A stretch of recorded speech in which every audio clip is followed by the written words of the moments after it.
Not quite in a woods, but close enough. This was the only truly unnerving, paranoia-inducing thing that's really happened to me, but I grew up in a ranch house on the distant outskirts of a Boston suburb. The city was about 2.5 hours from where I lived. We had no neighbors, and the only way into and out of the R were dirt roads. You get the idea, a creepy super dark area a good distance away from traffic. I was about 12 at this point, and I had a pretty nice Yamaha dirt bike I'd ride to and from my friend's house about 2 miles down the road. Their house was the only one within that distance, and we were the only kids in the area. We were both homeschooled, and since we had no one else to hang with, it was what it was. So, one night in riding my bike home, and cruising, my front wheel dug into a rut, or I hit a sand patch or something, sending me flying and the bike crashing to the ground. It was really late and the headlight on my bike was out. I had taped a flashlight to the handlebar, so at least I had something. I get up and assess the damage. Bent the fucking tire, printwillkill.png.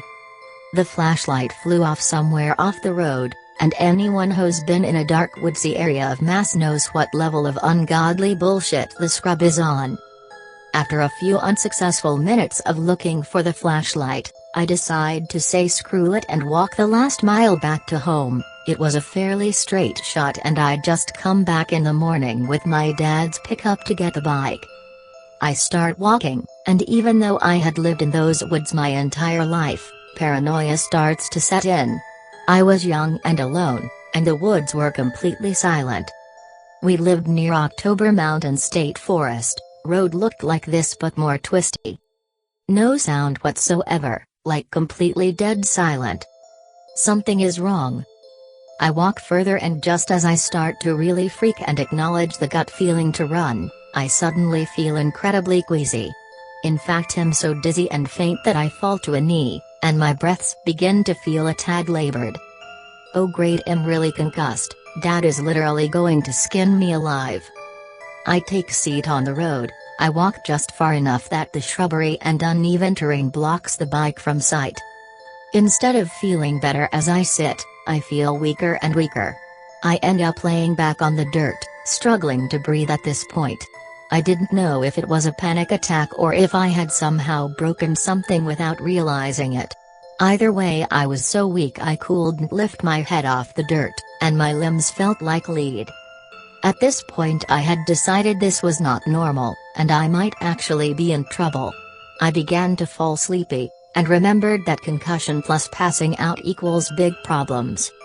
I lay there for a good 20 minutes taking pain, dragging breaths, and trying to get off the ground. A few times I get to a knee before falling down. Part 3 in a second. This isn't the scary part. After maybe the 5th or 6th attempt at standing, I give in and lay face down on the cold dirt.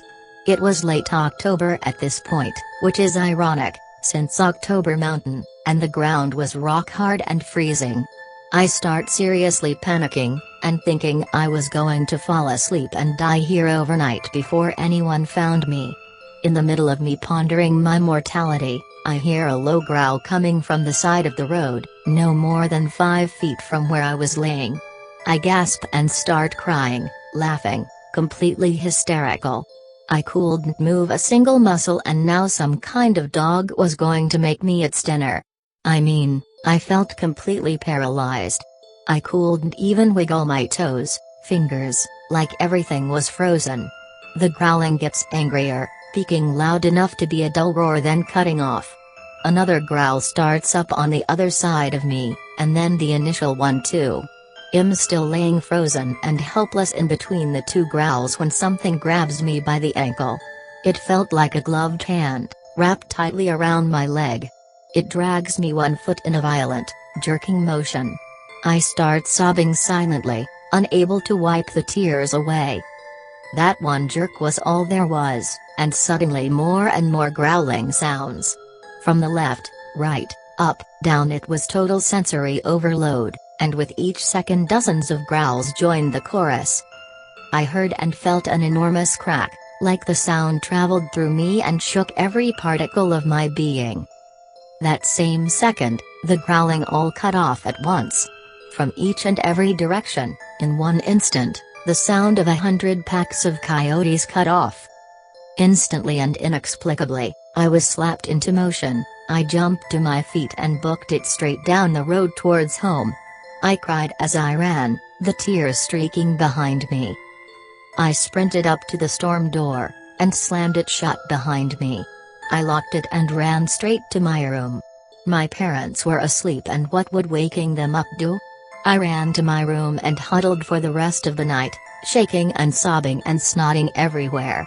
My ankle throbbed from where the hand latched on, the skin already turning purple-black. At dawn I woke my parents, and told my dad what had happened. He was furious about the bike, but absolutely horrified at the purple hand mark on my leg. Later that night he went out with his 12 ga and wandered the road for what must have been hours. He was a former army ranger, and he was sure if someone had been messing with me on the dirt road he'd have seen some sign of struggle. He found nothing. No sign or marking anywhere of any kind of person or animal. I was the only witness, and I feel that I'm the only one who took the story seriously, which bugs me to this day, but I haven't forgotten it. I really think some breed of paranormal fuckery was at work that night. It was almost 20 years ago now, but it's an event that will stay with me to the grave. It's the sole reason I lurk here, and I have no explanation for any of it. I live in Boston now, and sometimes I think about going to the campground near where the house was. I'm an adult now, and am genuinely curious as to what might be in that park. The road looked strikingly similar to this one, pic related.